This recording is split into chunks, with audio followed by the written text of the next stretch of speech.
assalamu alaikum bandiraɓe yeɓiyankoɓe ayawo Piindi TV jam Allah wale mon on calminama on juurama ɗum woni fof woni emo woniri kala emo wondi kala kono deeɗin calminali ko caggal tigui ne jettuɗen jomiraɗo joom bawde baɗode weela en welira julɗen e nelaɗo Allah sallallahu alayhi wa sallam calminɗen ɗon helifaɓe diine e aada calminɗon ɗon kadi jignamen toon to Dolel Diri ha ɗo e Liberté 3 calminɗen kala kadi ardiɓe e galle o guila to Abou Diop to Awdi Dia ha e Talayla e dendagal liggotoɓe ɗo e galle he caméraman ji e montoraɓe ko noon tigui kadi calminirten invité men hono Mamadou Oumar Fall mo jabɓiɗen ɗo hande e plateau men jeeyaɗo tigui e ADEP duttiɗo kadi woni professeur toon to lycée Blaise Diagne jeeyaɗo kadi e correction to e baccalauréat hande noon jewteten ko e calɗi ɗiɗi calɗi ɗiɗi gon ɗon men jewte e Abdoulaye Elimane Dia gonnoɗo maire de Demet duttiɗo e jomum ko ɓooyani ko duttoɗen kadi kaalen en jincuɗi baccalauréat dañade e hitande hikka nde jewtitten ɗum noon koyno mbiɗen ni e koɗo men ɗo e galle he woni Mamadou Oumar Fall. Mamadou Oumar Fall, salamu alaikum.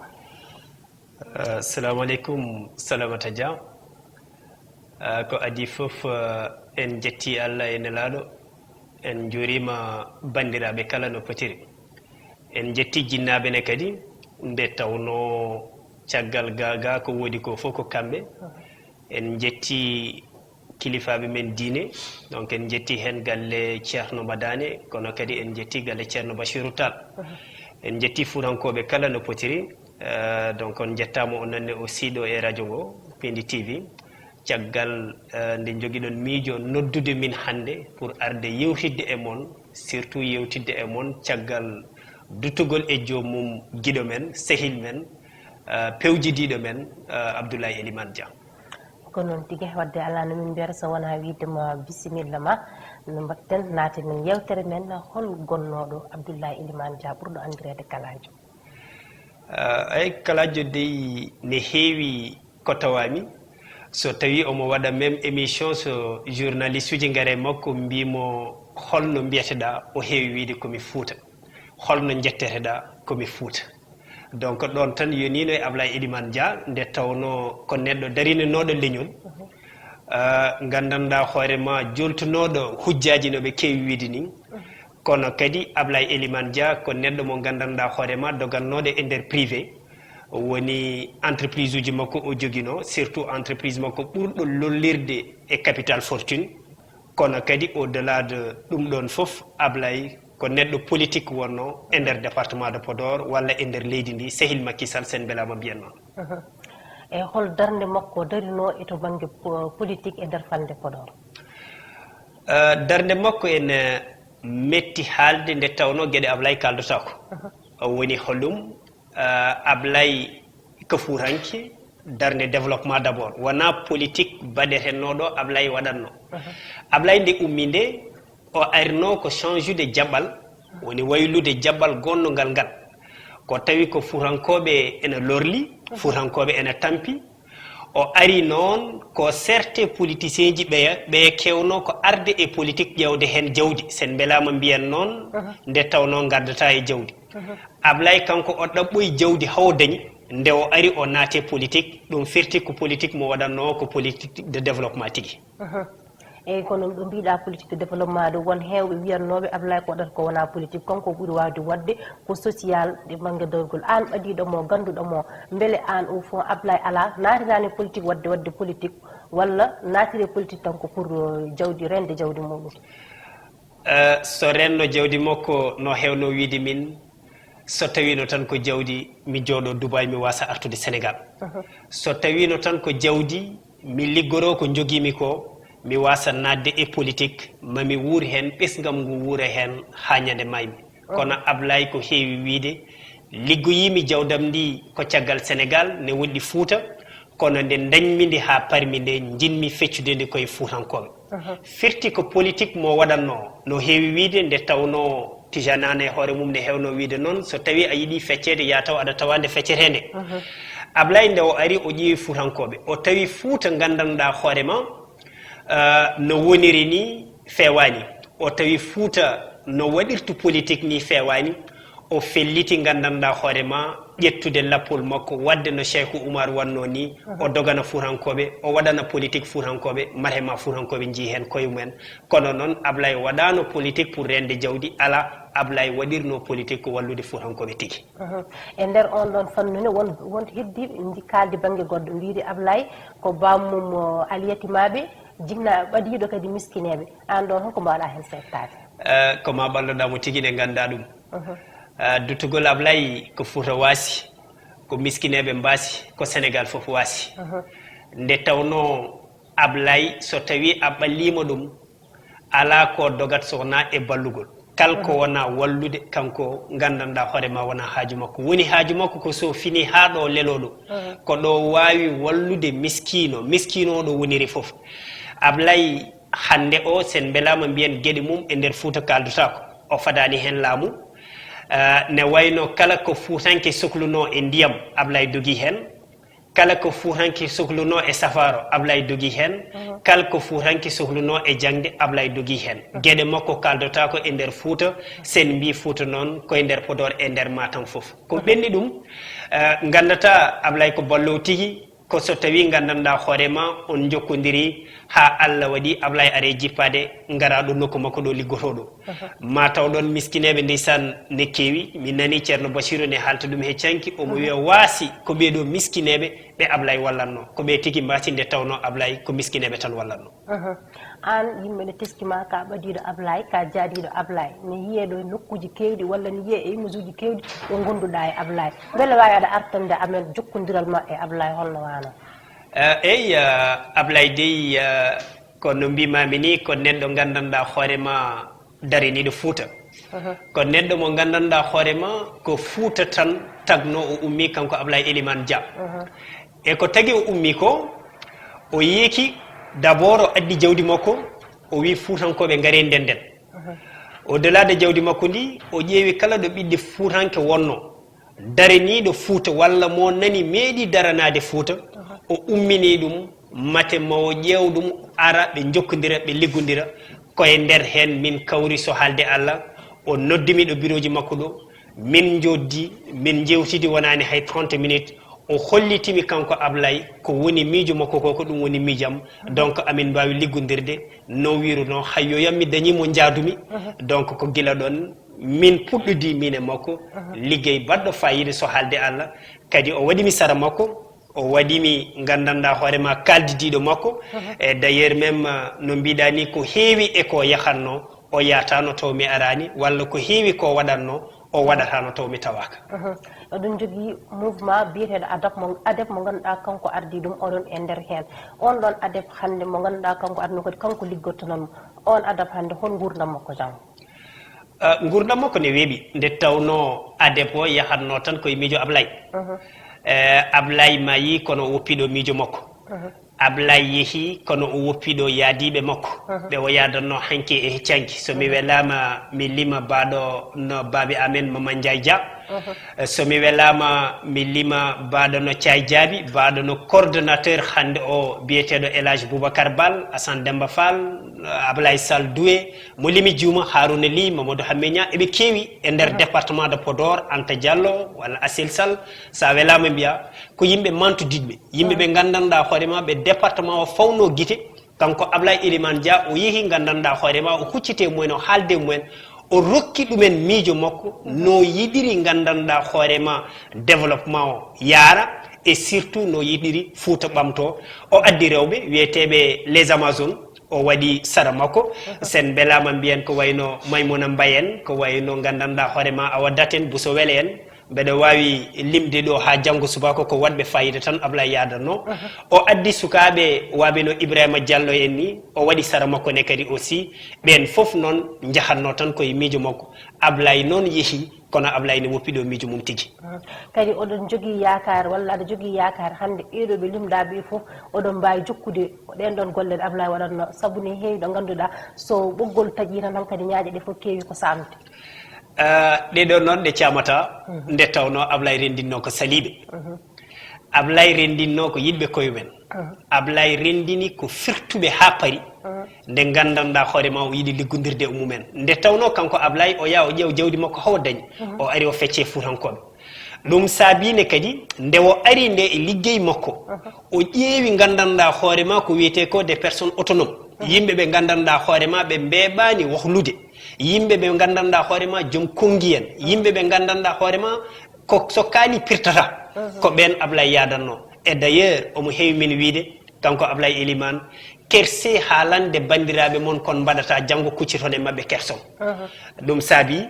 hande o hayso tawi o yeehi no mbimami ni wonɓe ɗo ɓe ko yimɓe tiɗɓe ko yimɓe haɓerenoɓe hanki e heccanki d'ailleurs guila cuwa yiide Ablaye Elimane ndeɓe jii Ablaye nde noon jincude Ablaye ndi ɓeydi walludeɓe e koɓe jahati e dow mum ko ɗum saabi min jadanno koye caggal Allah e nelaɗo mum koye saabu Allah min jadanno koye wallude Fouta ɗum saabi hande one kadi Ablaye ala ɗo no mbimi ni waɓe no Dieynaba Bokum en ni so Allah o jaaɓi Bumba almami en ko mamin continue e liggey mo Ablaye yahanno e dow mum o cakka ka wona taƴowo nde tawno miijo Ablaye ne hedde amen ha hande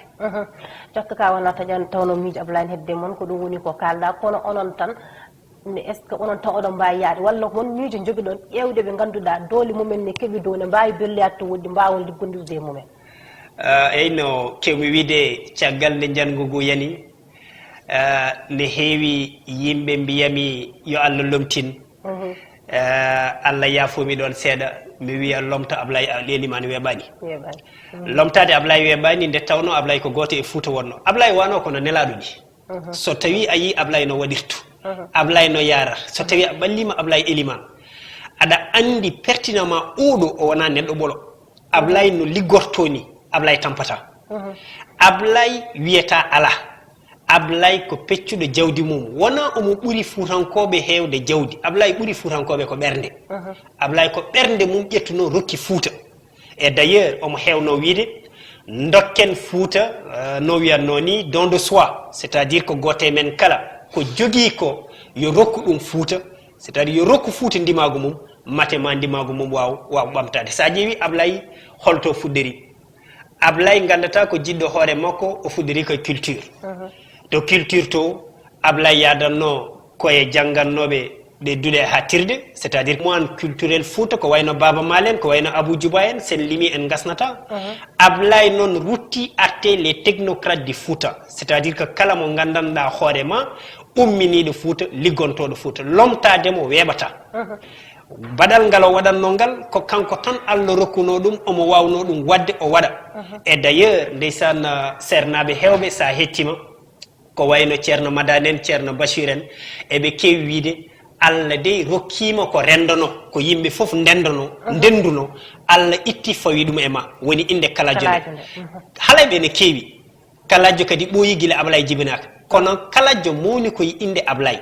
ko Ablaye jogui ɗum ko Ablaye gandanɗa hoorema nawi ɗum ha dow Ablaye gandanɗa hoorema nawi Fuutankoɓe ɗo mbawano yettade Ablaye walli miskineɓe donc wiide ene lomto Ablaye weeɓata kono ko heddi ko Ablaye ne joguino miijoji ko miijoji Ablaye ɗi noon minen min piɓi hande o hutorade mate mamin jetto gandanɗa hoorema ɗo Ablaye yinno yettade ɗo o fewyide amen ko heewi o ñamde amen o fijje amen kono ne heewi komin jinno waddude minen e makko Allah hoddiri hande o noon Ablaye yeehi kono haɗata caggal makko miijo ngo joguino ngo mamin mbaɗanmo ɗum minen so Allah haaji konngol ngol ma battindigol to on toon banggue walla erago mbatta e adep pour jokkude golle Ablaye au delà de adep même ko erago e Fuutankoɓe erago e waɗoɓe politique Fouta ko Ablaye ko yoni jangde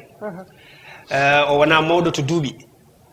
mayruɗo duuɓi 49 on ne wawi wiyede ni ko suka par rapport e ko tawi ɗo ko Ablaye wona kañum fuɗɗi wadde politique e nder Fouta Ablaye tawi ko gandanɗa hoorema yimɓe kala ene dilla kono hande o ko Ablaye waɗanno ko kanko tan waɗanno ɗum e Fouta ko Ablaye waɗanno e ziyaruji e diine Fouta ko Ablaye tan waɗanno ɗum e Fouta ko Ablaye waɗanno e ndemo Fouta ko Ablaye waɗanno tan ɗum e Fouta et pourtant won joguiɓe calɗi ɓurɗi sandu ndu joguino ndu nde tawno ndeysan omo heewi wiide kanko Ablaye ko jawdi makko o jogui omo waɗe politique heddiɓe ɓe noon kañumen ko jahata ene ƴetta gandanɗa hoorema jawdi mumen e politique ɗum d' ailleurs même président Macky Sall ne heewi wiidemo ɗum ɗon ne heewi wiidemo an wallatami heddiɓe ɓe ko min wallat ɗumen donc ɗum firti ko heewi e hande o kala Fuutanke ɗo woni yo jangge Ablaye kala Fuutanke ɗo woni yo andu gandanɗa hoorema ablay wopiɗo titonde nde gandanɗa hoorema moni kala ne foti hen dartade kamɓe waɗoɓe politique ɓe d'abord yoɓe dutto e ko ablay waɗanno ko ɓe gonay wadde ɗum ɓe mbaɗano politique ɓe fiɓɓe nadde hen ɓe hande o ɓe dañi école ablay ko école ndeysan nde tijani an maayi futankoɓe cikkanno dañcata baɗo nde tijane kono nde ablay ari nde o momti gondi hande o noon o yeehi yimɓe ɓe ne gaani hande o yeehi yimɓe ɓe nan jurno partout hol bawɗo lomtade oɗo kono mbeɗe sikki tan so tawi gandanɗa hoorema ɓerɗe ɗe fof dentinama mbeɗe sikki so tawi gandanɗa hoorema miijoji ɗi fof dentinama mbeɗe sikki so tawi gandanɗa hoorema moni kala teskima seeɗa mo yewtitino e ablay elimane dia kaladio mbeɗe sikki hoodere makko ñifata mukko ha yimɓe pina ummo e ndiɗo leydi eyyi ko noon tigui dawol men gadanal ngal gasi ko Allah jogui lomto yo Allah lumtin kadi dendagal Piindi radio e ummorade e dandam diwanimo moon onon ɓaƴiɓe kalajo walla mbiyen ni département Podor ha tengti toon to diwan mo Demet en payat wadde e dawol men gadanal nde tawno invité men ko rendini ko ine heewi ko hen koyngal omo yaɓɓi toon e dawrugol hen koyngal ko jangguino ko professeur no mbiɗen ni ene mbatten présenté nde kadi o jeeyama kadi e yaaɓe correction bac eɗen keewi en jii hitande hikka nde résultat ji bac ɗi wonko kollidi kañ sen mbaɗi sen kuccodiri ɗum e résultat ji jawtuɗi hitande rawanne ine hollitama ko rawane ɓurno moƴƴude walla hay so tawi ni ine daɗodiri heewade no feewi ko wawi wonde foof sen namdimamo mbeɗa andi ma ɓuur men labde Mamadou Oumar Fall en jii jencude hikka bac ndi e jencude rawanni walla mbiyen e duuɓi jawtuɗi ɗi ine serti seeɗa holto saabi holto walla holto ngakkende woni walla an hol yiyande ma hen eyi Allah jarama Salamata ko addi ni ko mbeɗen naata e nden toɓɓere ko wiide Ablay tan to woni to yo Allah yurmomo yafomo Allah harnamo aljanna futankoɓe hewɓe ne mbiya ne mbasiɓe min mbeɗa wasi guiɗo mbeɗa wasi sehil mbeɗa wasi neɗɗo mo gandanɗa hoorema ne fawnomi dow fawimi sara mum nde ɗum yani wonmo kaldannomi mbimi ɗum mbami kono jomajo mayraɗo joom galle mum e dambourdu ni Allah e mum musde ko wona ɗum kone somi fawti hen mi wiya no haaloɓe pulaar kewi wiide ni ko kosam ɗam fendaki rufi ɗum woni ko Ablay ko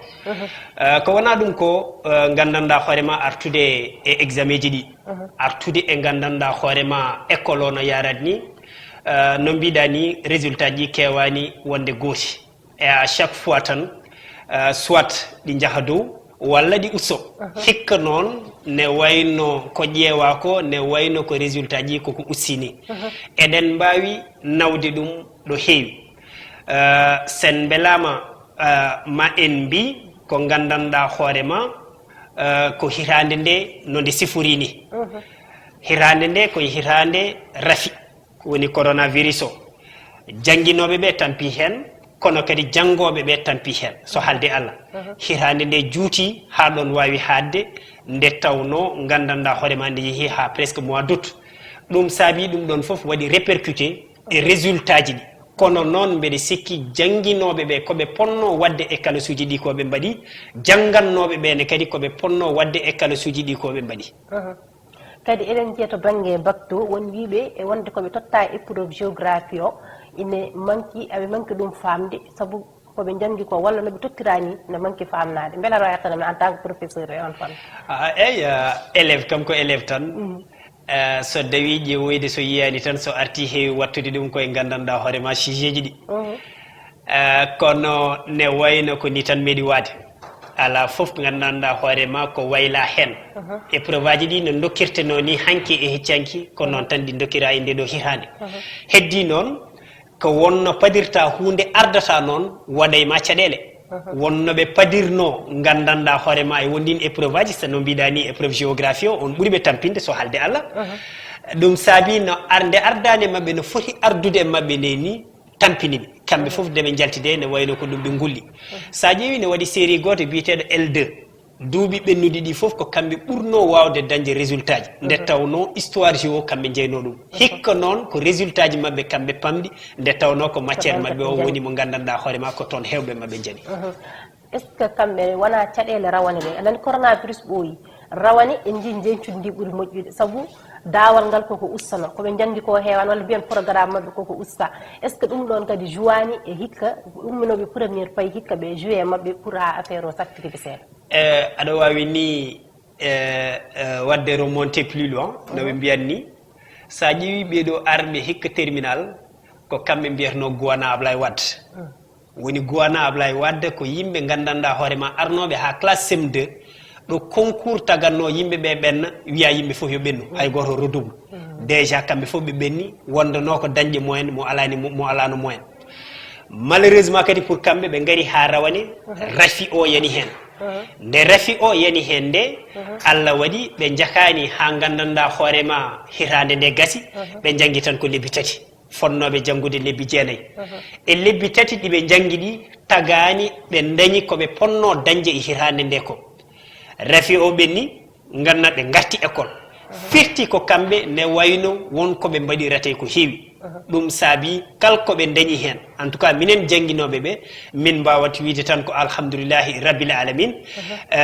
min mbaɗi komin ponno wadde foof pour ƴewde heptudeɓe pour ƴewde mate mabɓe keptu niveau mabɓe kamɓe ɓeɗo janggoɓe mais noon hunde foof wawa gastude noon wone mabɓe arɓe won hen kadi donki arde kono ha joni amin paamiɓe no mbiɗa ni ne wawi wattede foof e hitande nde no yaari ni walla hitande rawane nde no yaruno ni ne kadi eyyi kadi won hen kadi ne kollita wonde jencude hikka ndi tagui ɗum wanno wayni saabu ha joni dañnoɓe rawane ɓe jangguidani walla wona ha joni ɓe mbaɗaka orienté est ce que tagani ussede hikka beele ɓeya ha ƴewanede dañi wonde pour heddiɓe mbawa ɗuminde gueɗe ɓe fawodirani no ɗum koko mbaɗatmi rejeté tout de suite nde tawno ko minen gone commission ngaji examen ji ɗi examen ko dañde tan rokkete mo dañani fadagol ngol par ce que minen ɗomin corrige ɗo ala jettotoɗo e amen wimin rokku kaari tel note walla rokku kaari tel note ɗum ala minen ko minen dokkat note uji par rapport e gandanɗa hoorema e élève o ko liggi ko ɗum saabi président jury o hay sene waɗe délibéré an a timate note uji ma aɗa ƴeewa so tawi ko dokkunoɗa ko ɗum woni toon firti ka hay junggo woto ala caggal junggo laamu ala caggal wiide kadi mataw ɓe to tardino ɓeega mbiya yoppat ɗum foof ala hen ko heddi ko tan fonnoɓe dañde ɓe dañi jeehi ɓe dañano ɓe dañani yoppat ha mo wori ala justification kadi en jeehi hikka ko yiita e examen ji ɗi ko ganduɗa rewan lawol ko wayno tricherie en ko wayno ganduɗa ko guykali en sen mbi guykali par exemple worɓe gara mbaɗa à la place de rewɓe walla ɓiɓɓe gara mbaɗa à la place de jinnaɓe mumen ɗum ɗon ne hol yiyande ma hen walla hol darde nde ganduɗa laamu ngol foti ɗum darade pour haɓɓo ɗum ko adi foof ko needi ndi guila to galleji to c'est à dire que so tawi gandanɗa hoorema neɗɗo wiyama ne waɗa tricherie ko guyka tan ko guyka guyka ka noon dañatma hokkatma ɓernde wadde ɗum nde mawnuɗa nde c'est parce que nde pomɗuɗa nde aɗa waɗanno ɗum essayé ɗum saabi sa mawni tan sa naate guyka ka yimɓe cikka ko joni taw koko ɓooyema d' abord ko findinde bandiraɓe ɓe woni les parents d'élèves ko adi foof yoɓe ne sukaɓe ɓe e needi moƴƴiri ɗi gandanɗa hoorema guyka ala hen ko wona ɗum ko guykali ɗi no mbiɗa ni walla tricherie o wona joni fuɗɗi ɗum sa ƴeewi koko ɓooyi e nder sénégal heddi tan ko laamu ngu yo wat feere ɓeyde junggo mum no feewi ɓeyde ɗum haɓade won karallagal kesal natana sa ƴeewi bako no waɗirte joni ni eno waɗirteno ni wona gotum ɗum foof ko yidde gandanɗa hoorema haɓade ɗen gueɗe laamu ngu nani hen tigui heddi noon ko laamu ngu wonata e wadde peeje tan wuyɓe ɓene kañumen ne gone wadde peeje mumen ko wona ɗum ko kam ko vraiment que gandanɗa hoorema ko élève yaade ala ko heddi so wona aɗa waɗa bac duttoɗa e tricherie kene hersini d' abord aɗa hersina famille o ko addi foof famille ma en plus ala ko mbawɗa dañde hen par ce que tôt ou tard a jagguete tan joni konngol ma battiningol faade e bandiraɓe kadi mbaynorɗa ɗum ko adi foof ko yettude moon yettude Fouta yettude bandiraɓe ɓe kala noɓe potiri ne wayno ko saabino émission o ko ɗum tan hen gartanmi woni guiɗo men sehil men mo en mbawa yejjide ha e saaha goto nde tawno ka chaque fois nde ɗum waɗi nde waye men kono koyɗol ni cikkuɗen ma artu ndeke koni Allah hoddiri donc ko ñaganademo Allah tan yo Allah ko to woni to ko wona ɗum ko no mbimami ni tan o yoni école kanko Ablaye moni kala yo jangge makko fuutanke kala baɗo politique ha tolniɗo so tawi a yi ko gaddiɗa Ablaye Elimane e terrain ko no fotiri ni aɗa jogui ko Ablaye Elimane jogui ko a haaldaka no Ablaye Elimane haaldirte ni c'est parce que wonko ngakke gueɗe maɗe donc ƴewta ɗum no fewi par ce que politique ko wallude d' abord leñol mum politique ko wallude Fouta neɗɗo o noon a wawa yidde hoorema ha gandanɗa hoorema gaña leñol ngol c'est à dire ko jiɗɗa hoorema fof so leñol ngol ɓamtaki a wawa hen ɓamtade min ko ɗon battidirtomi politique bonani kono yimɓe yo mbad politique moƴƴo o politique bonani kono yimɓe yo mbad politique ɓamtowo no Ablaye Elimane Dia heewi wiide ni kala mo gandanɗa hoorema laamotoɗo laamontoɗa tan ko hoorema so yiiɗi mbasa laamade nde tawno laamu ma ala ko nafat fuutankoɓe mbeɗe teski nde coronavirus o ɓenni nde fuutankoɓe nelda ne wayno galleji kewɗi galle fof nelda kilo maaro mate ma faabe e coronavirus o kanko Ablaye so haalde Allah ɗum ɗon musinomo no fewi e d' ailleurs même no ɗum musirimo ni o ummi kanko Ablaye Elimane o waɗi ko tonuji maaro litre uji nebam o nawi ɗum e guure taariɗe mo ɓe fof ndeysan ha ɗo jungo makko wawno haadde Ablaye meeɗa fadde laamu donc mbeɗa wasiyo ɓeɗo heddiɓe ɗo yen yoɓe jangge makko ɓe mbasa fadde e laamu mais surtout ɓe mballa bandiraɓe ɓe mbasa hutorade bandiraɓe ɓe Allah jarama Mamadou Oumar Fall ko kañum tigi wonno koɗo men hande e yewtere men Kessam Hessamaagu nde gawɗen wadde ɗo e Piindi TV kala saaha Allah jarama on jarama onon ne yeeɓiyankoɓe Piindi TV on jarama no fewi kala ko fewani e yewtere nde on ñagama hen yafuye wona kanko kaalowo mata ko min no namdortomini woni no fewani ha saaha goɗɗo inchallah e yewtere men Hessamaagu Allah jaɓi